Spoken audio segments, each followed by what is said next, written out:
দেখেন, আওয়ামী লীগ তো নিজেদের মতো একটা মুক্তিযোদ্ধা লিস্ট তৈরি করেছে। আমি একটু বলতে চাই যে গত কয়েকদিন আগে প্রথম আলো একটা নিউজ দেখেছি যে 8,000 সরকারি চাকরিজীবীর যারা কিনা মুক্তিযোদ্ধা সনদ ব্যবহার করে চাকরি নিয়েছে, তাদের 8,000 সনদ ভুয়া সন্দেহ। তার মানে এই যে জিনিসগুলো মুক্তিযোদ্ধাকে যে মানে রঞ্জিত করে ব্যবহার করা, সেটা আওয়ামী লীগ করেছে, এটা উচিত হয়নি। একই সাথে যে মুক্তিযুদ্ধ এদেশের জন্ম দিয়েছে, মুক্তিযুদ্ধ আমাদের এদেশের আরও শত শত বছর পরও মুক্তিযুদ্ধ এদেশে প্রাসঙ্গিক থাকতে হবে এবং বিচার হয়েছে, এটা সত্য।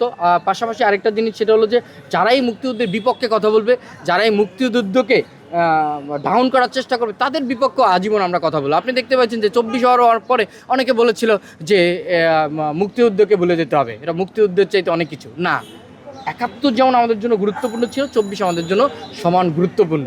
এদেশে আরও এরকম হবে, এদেশকে ফ্যাসিবাদ নিধন করতে, এদেশ থেকে ফ্যাসিবাদকে মুক্ত করতে এদেশে আরও অনেক 24 হবে, এদেশে আরও অনেক 71-এর মতো আরও অনেক কিছু এদেশে ঘটবে। তো মানে একটা দিয়ে সবগুলোকে বিবেচনা করা সঠিক না।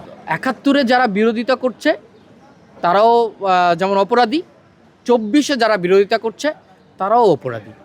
71-এ অনেকের মায়ের বুক খালি হয়েছে, হাজার হাজার মানুষের জীবন গেছে, সেম জিনিসটাই তো আপনার 24 হয়েছে। সুতরাং উনি আলাদা করে দেখলেও আমি মনে করছি যে 71 বিরোধী এবং 24 বিরোধী দুইটাকে আমি এক চোখেই দেখছি।